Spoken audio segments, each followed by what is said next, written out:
The Alpha King expected tears. When he betrayed her, he got a cold smile and an empty bed.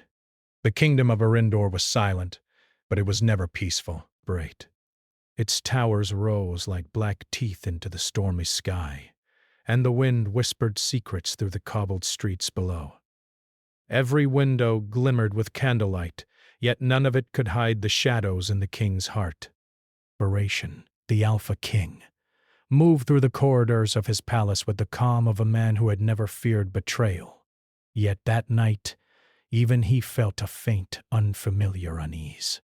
He expected tears. He expected sorrow. He expected her to fall to her knees before him, voice trembling with hurt and despair.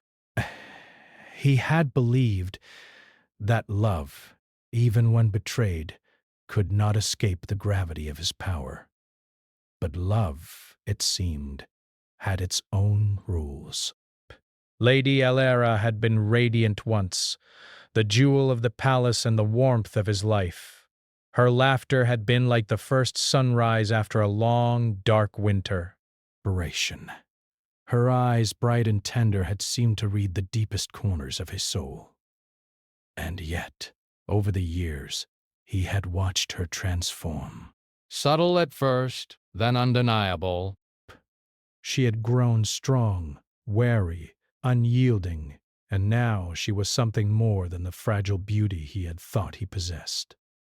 Draven's betrayal had been carefully calculated. Aligning with the sorceress of the Eastern Vale had promised him unmatched power. The people would whisper his name with fear and respect. He had convinced himself it was necessary, for the throne, for the kingdom, for the legacy of his bloodline. Elara had never agreed, but he had done it anyway.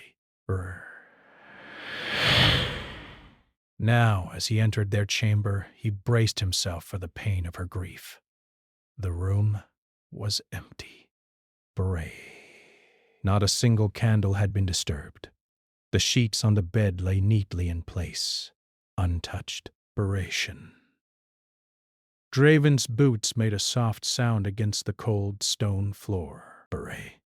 He expected her to be sitting there, hands pressed to her chest, tears tracing quiet paths down her cheeks. Instead, he found silence. He paused. Then, from the shadows, a voice, calm and deliberate, spoke. "You thought I would cry for you, Draven?" She stepped into the dim candlelight. Her hair, once soft and delicate, framed a face that was both beautiful and imperious. Her eyes held no fear, no anger, not in the way he expected. Instead, they were sharp, steady, and strangely cold. "I thought you would weep," he said, his voice low. I thought you would beg. I thought... His words faltered. I thought love would keep you tethered to me. Elara's lips curved into a faint, controlled smile. Love? She whispered, the word tasting bitter on her tongue. You speak of love, yet you chose power over me. You chose betrayal. And you expect tears? Draven felt a tremor in his chest he could not hide. For the first time he saw not the woman who had once clung to him, but the woman he had pushed to the edge. She did not look small. She did not look broken. She looked unstoppable. She walked past him without touching his shoulder. The room felt emptier with each step she took toward the door. He wanted to reach for her, to stop her, to demand her tears. But a part of him, a part he had never acknowledged, knew she was gone, even if she still breathed the same air as he did. The door closed behind her. Draven remained standing, staring at the empty bed. The silence in the chamber was heavier than the storm raging outside. For the first time in his life, power felt hollow. He had the throne, the soldiers, the people's fear, but the warmth of her presence, the fire in her eyes, the trust he had shattered, that was gone for it. Outside, the wind carried rumors like leaves in the air. The servants whispered of the queen-in-waiting's sudden disappearance. Nobles questioned what had happened behind the palace walls. But Draven, even with all his authority, could only think of the cold smile and the empty bed. He sank into the high-backed chair near the hearth, the firelight casting shadows across his face. Brr. His mind raced. Every strategy he had employed to secure the kingdom suddenly seemed shallow, meaningless. Bray, he realized, with a pang of clarity, that power without love was a prison, not a crown. Meanwhile, Alara moved through the city streets as though the night itself bent to her will. The people parted silently as she walked. Sensing her presence but not daring to approach, she did not go to a friend or a relative. She went to the forests of Thalor, a place whispered about in old tales, where the trees were said to hold ancient magic and the air carried a hum of something older than kings. The forest greeted her like an old companion, shadows shifted without malice, as if the very land recognized the injustice she had suffered. As she stepped deeper into the trees, she felt something awaken within her, something powerful, hidden, and fierce. Her heart still ached for Draven, despite the betrayal. But it was no longer simple longing, Barish. It was fire tempered by ice. She remembered the way he had looked at her that morning, confident that she would fall to him, brave.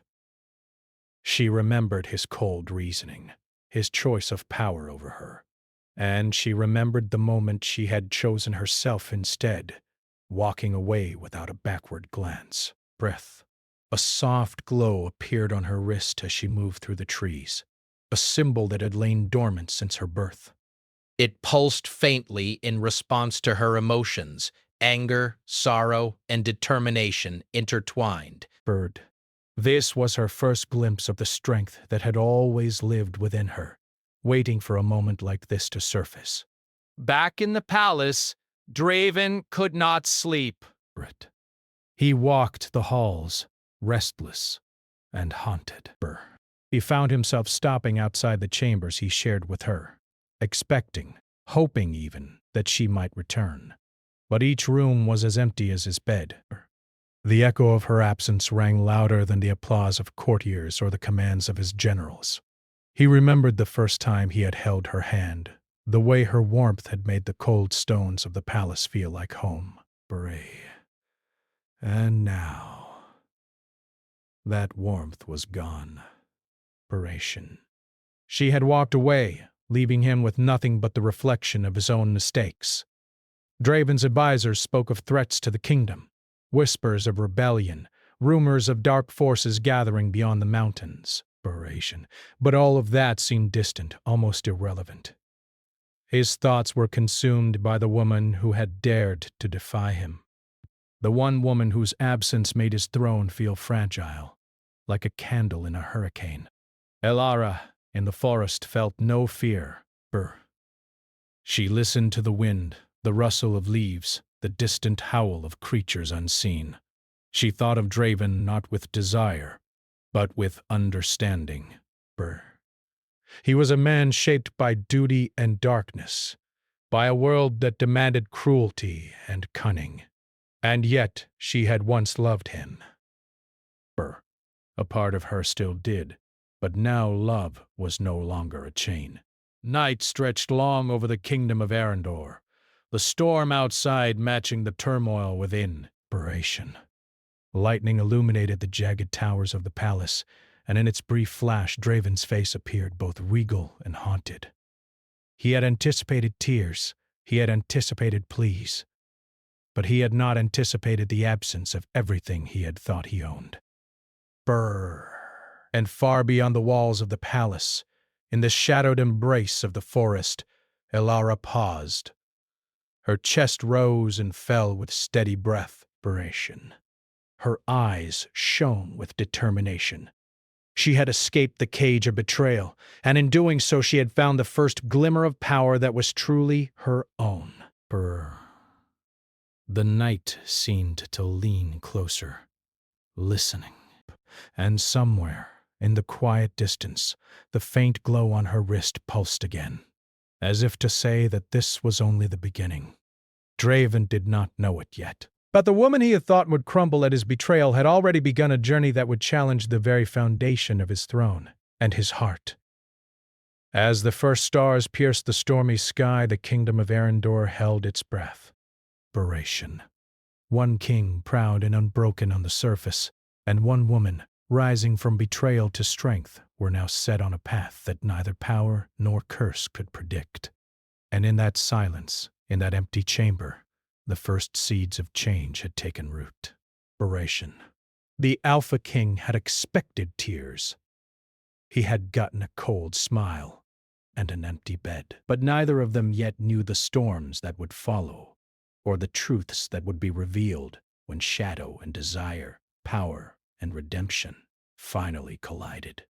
The forests of Thalor stretched endlessly under the silver light of a reluctant moon. Brrr. Mist curled between the ancient trees like whispered secrets, and the air was thick with the scent of moss, rain, and something older, something alive. Here the laws of the kingdom could not reach her, Bray. Here, Elara could breathe freely for the first time since her betrayal. She walked swiftly, boots sinking slightly in the soft earth, every step measured, every glance cautious. Desperation. She had left behind the palace, the throne, and the man who had broken her heart. Yet, even in flight, his shadow lingered. Draven's cold smile haunted her thoughts, and she could not help but recall the exact look in his eyes the night he had expected tears. But she refused to cry. Brr. She would not give him that satisfaction. Not now, not ever. Desperation. The forest seemed alive, watching her, testing her.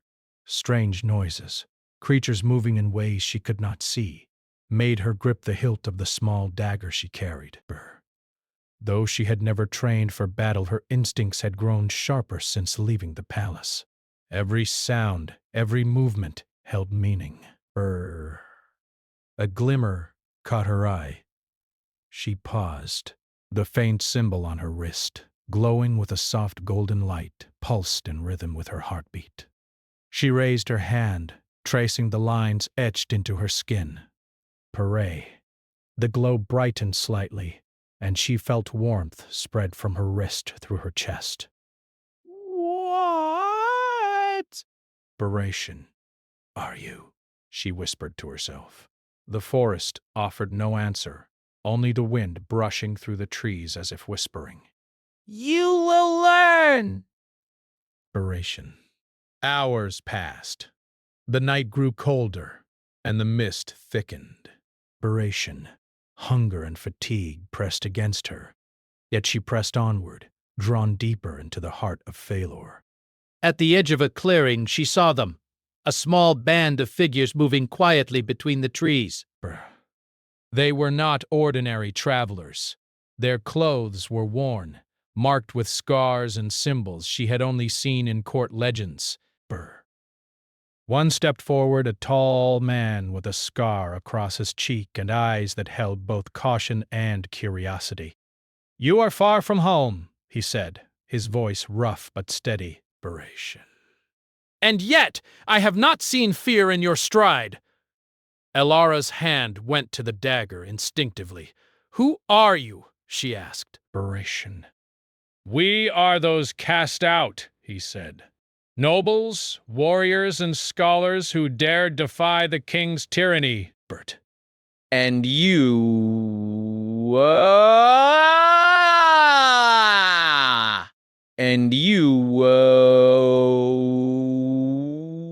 What are you? Desperation. She could sense that he measured her, as if weighing her worth in a glance. There was a quiet strength about him, tempered by survival and battle.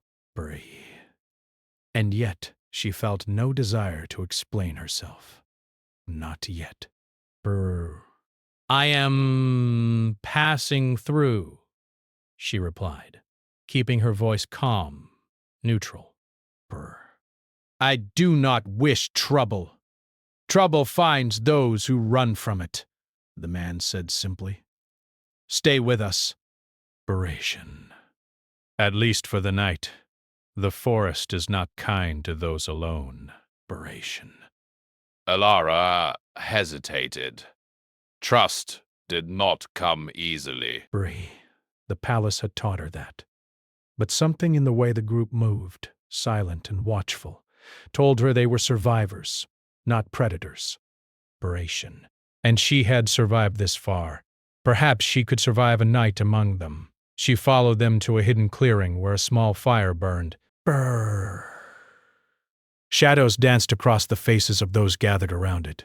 They looked at her, some with suspicion, others with quiet recognition. Brration. She felt a spark of hope mingled with unease. As she warmed her hands by the fire, she considered the path ahead. She had no plan, no allies, no power, at least none she understood fully, and yet something inside her stirred. That glow on her wrist was a promise, a warning.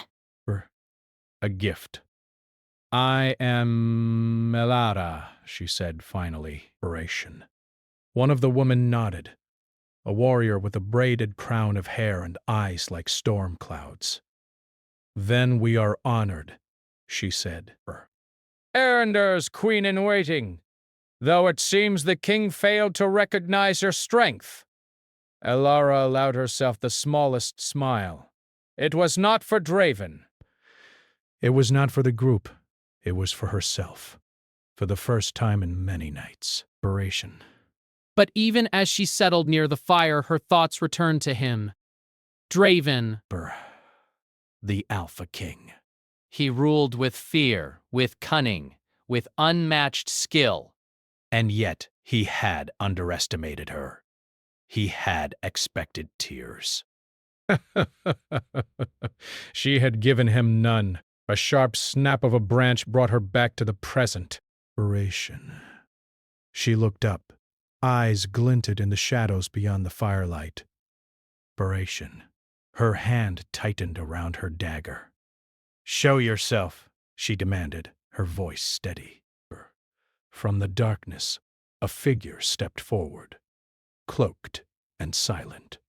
His movements were fluid, almost predatory. But when he reached the light, she saw no malice in his eyes, only recognition.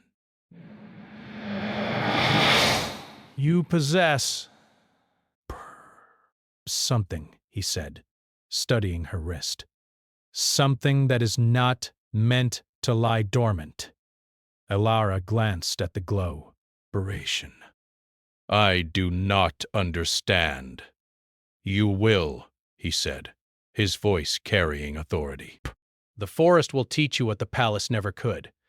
But beware, the king knows more than he appears to know. And he will come for you, whether he intends to or not. Fear and determination warred inside her. Bart. Part of her wanted to run, to hide forever in the shadows of Thalor. But another part, a stronger part, recognized a truth she had avoided. She could not hide. She had power now. Power that could match, perhaps even surpass, the king's. And she would need it.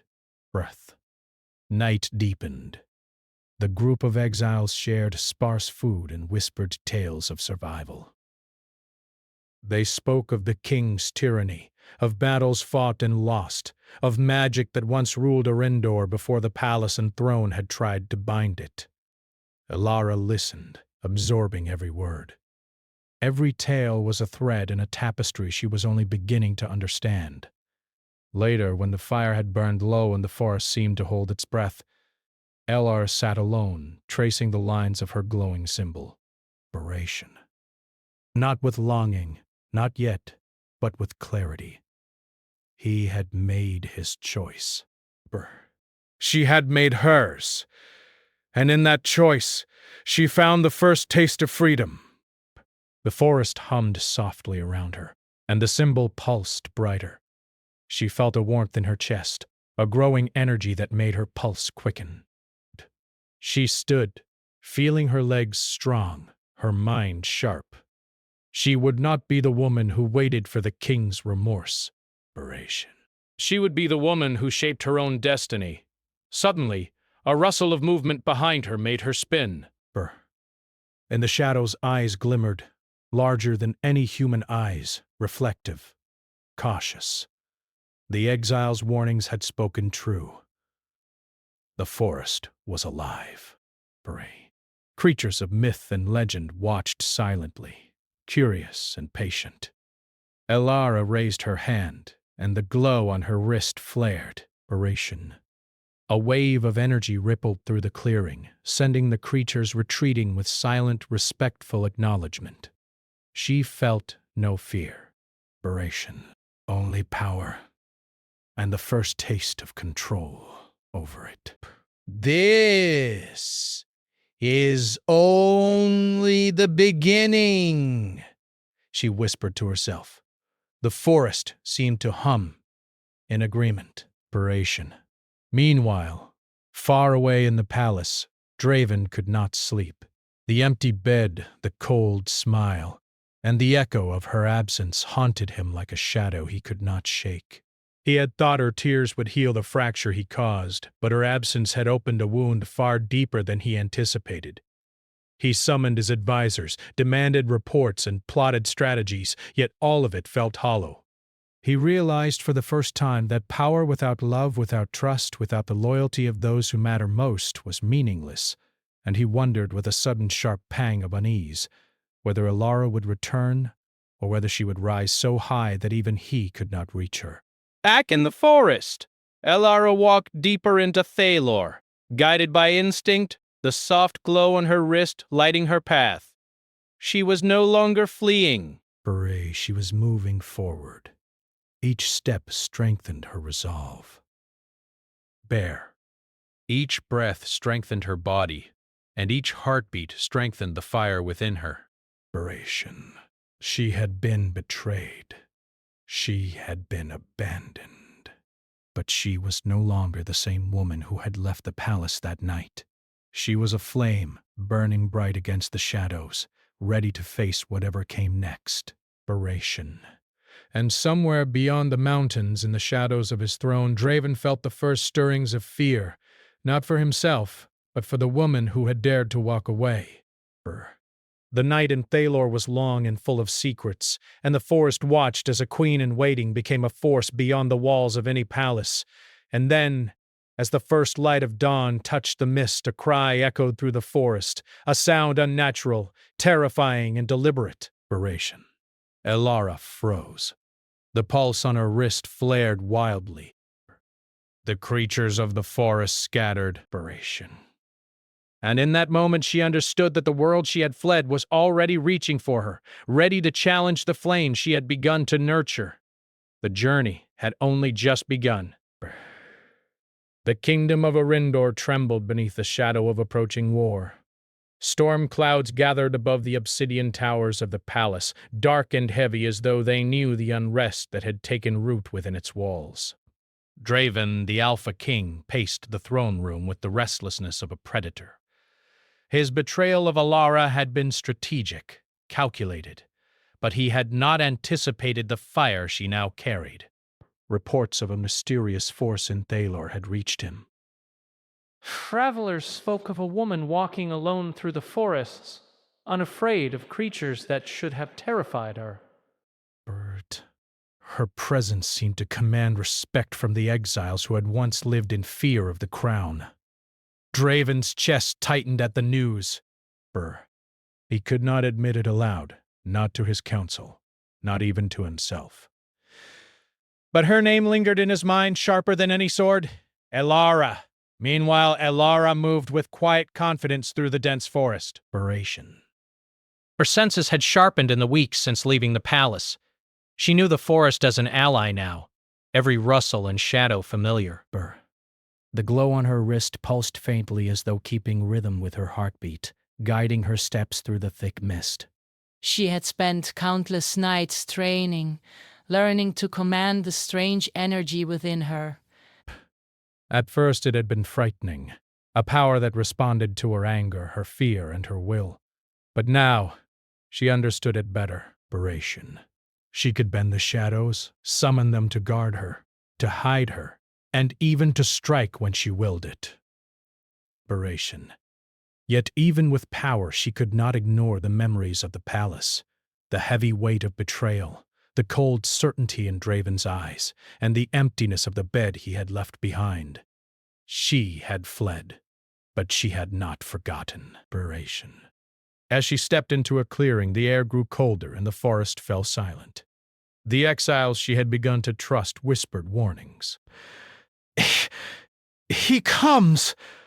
One of them murmured, eyes wide with fear. Elora's gaze sharpened. "Who comes?" she asked, hand on the hilt of her dagger. The forest seemed to hold its breath. Then, from the shadows beyond the trees, a figure emerged, tall, commanding, and unmistakably Draven. His armor reflected the faint moonlight, and his expression was unreadable. He did not rush forward, did not speak immediately. He simply watched. Elara's heart did not race with fear. It raced with something far more complicated. Anger, disappointment, and the lingering spark of feelings she had not yet allowed herself to name. "You shouldn't have come," she said finally, voice steady. Draven's eyes darkened, and he stepped closer, each movement measured and controlled. "I had to," he said, low and rough. "I need to understand why you left. Why you did not cry. Why you did not plead." Elara lifted her chin. "I did not leave because I wanted to hurt you," she said. "I left because I needed to survive." Surviving does not always include tears for those who betray us.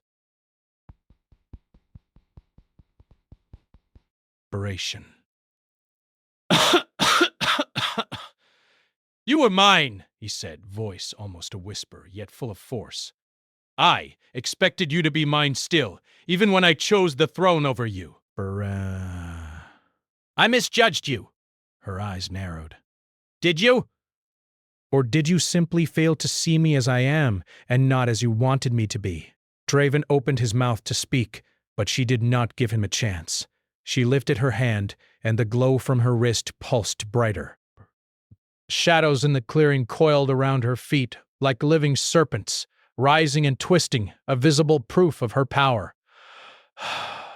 "I am no longer a woman who waits for your regret," she said. "I am no longer bound by your choices." For the first time, Draven seemed uncertain. His usual calm, alpha confidence wavered just slightly. He had ruled the kingdom, commanded armies, and faced sorcery before, but this force before him was something he had never anticipated.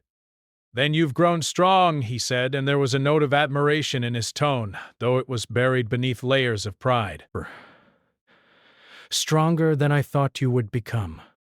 Elara's eyes flashed. "Do not flatter me," she warned.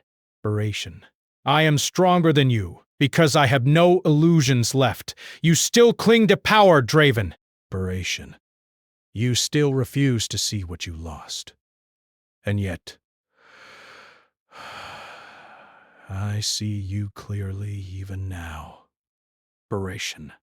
They circled each other slowly, two forces drawn together by shared history, tension, and unspoken truths.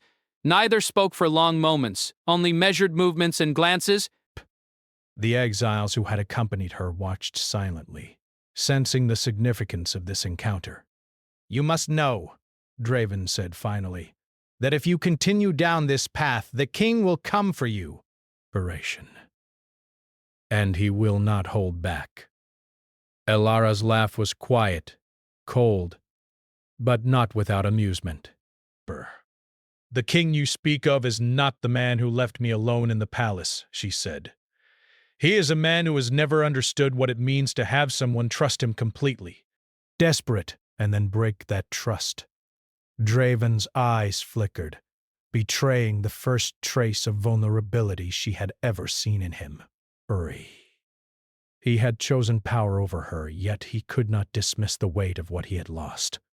Before either could move closer or further apart, a sudden shadow surged from the trees. Brr. A creature unlike any she had encountered before, its eyes gleaming with malevolence, lunged at the clearing. Its form shimmered, neither entirely human nor fully beast, moving with unnatural speed. Oration. Elara's pulse quickened. The glow on her wrist flared brightly, and shadows coiled around her like armor. Oration. She raised her hand, and the creature froze, as if held in place by invisible chains of dark energy. Oration. Draven drew his sword, moving instinctively to her side, yet he did not speak.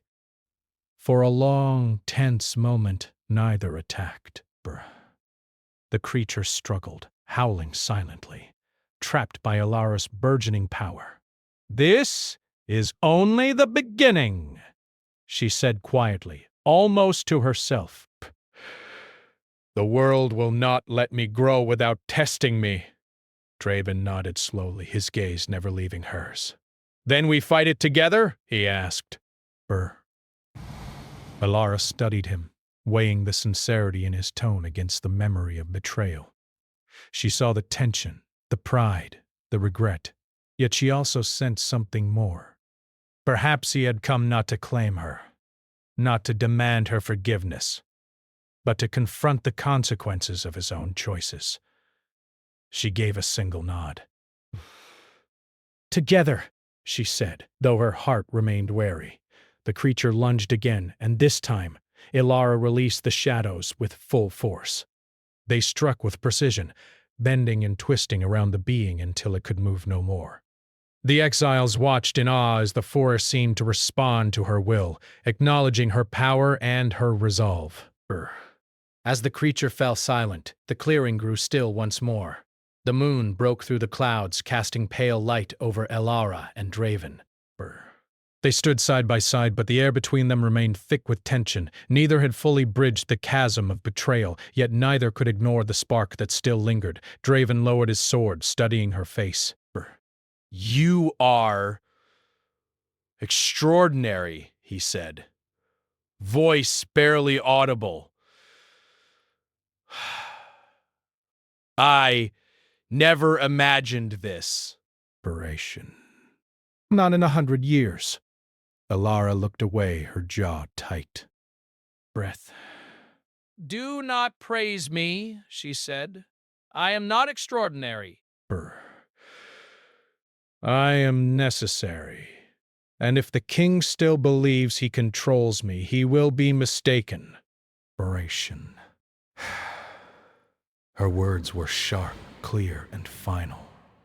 Yet beneath the surface, a part of her ached. Ached for the man she had once loved, for the warmth she had once felt, for the possibility that he could have been different.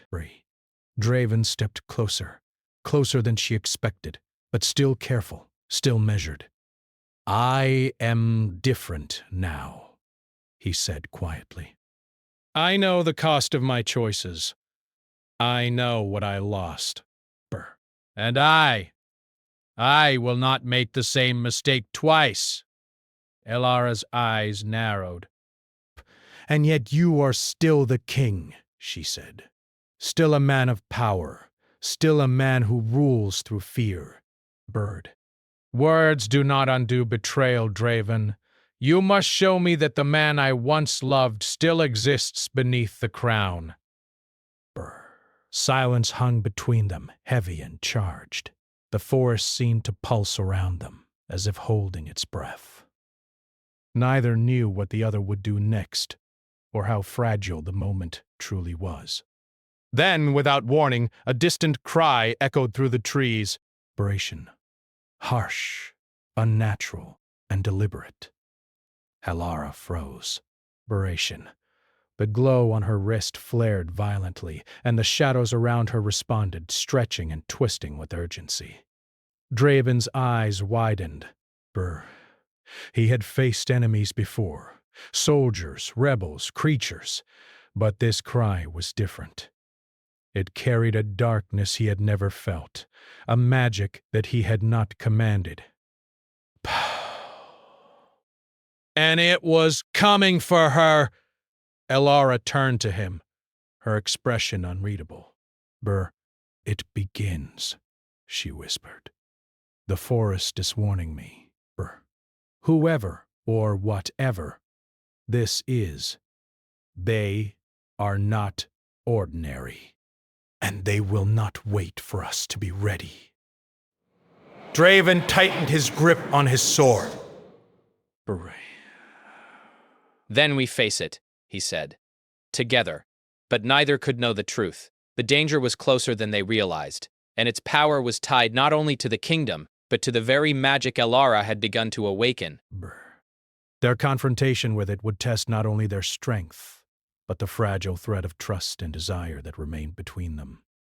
The night deepened, and the forest held its breath. Shadows stretched across the clearing, twisting like fingers in anticipation. Draven and Alara stood side by side, united for the moment, yet divided by the wounds of the past. And in the distance, the dark presence moved closer, unseen but inevitable, promising that the reckoning of shadows had only just begun. The air in Arendor's eastern hills had grown heavy with foreboding. The storm clouds that had hung over the kingdom for weeks now seemed alive, shifting and churning like a dark sea. Lightning cracked the sky, illuminating jagged cliffs and blackened trees. Somewhere in that chaos, Alara and Draven moved with a purpose that neither fully understood, driven by fear, duty, and the fragile thread of trust between them. The dark presence that had stalked them through Thalor was no ordinary beast.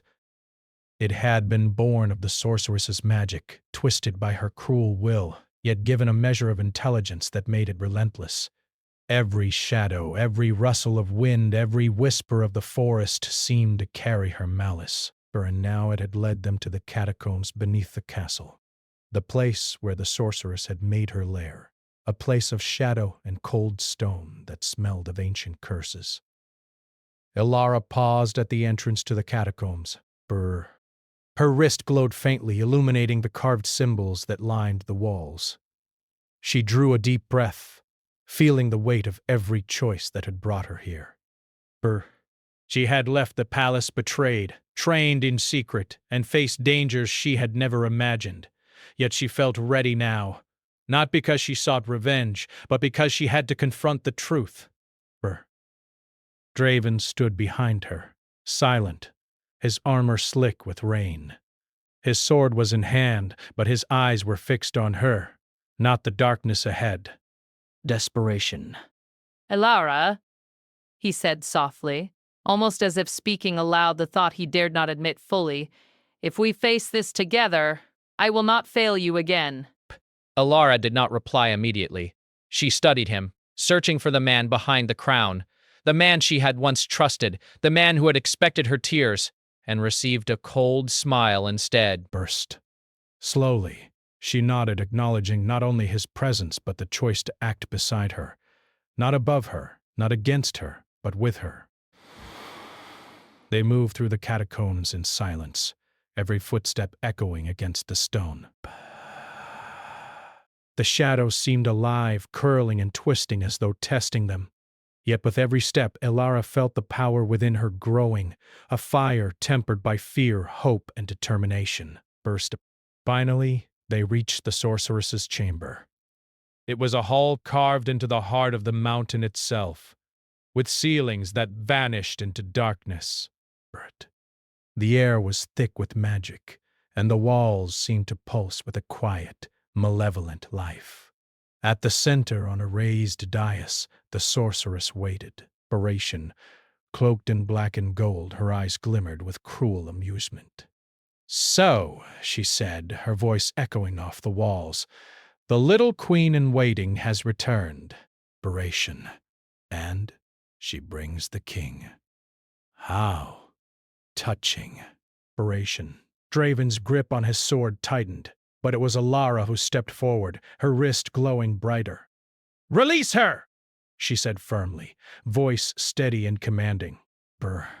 "Whatever power you have cannot hold what is mine by right." The sorceress laughed, a sound that scraped like broken glass against stone. But you see, power is not inherited. It is taken, bent, and shaped by those strong enough to command it.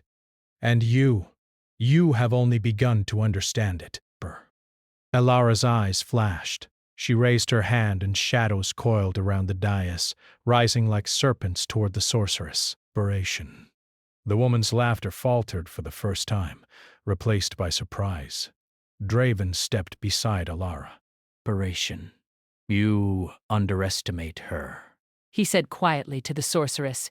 She is no longer the woman who cried in the palace. She is stronger than you, and she is not alone. The sorceress's eyes narrowed. "Bold words from a king who has betrayed love itself," she said, her voice tinged with venom. Operation.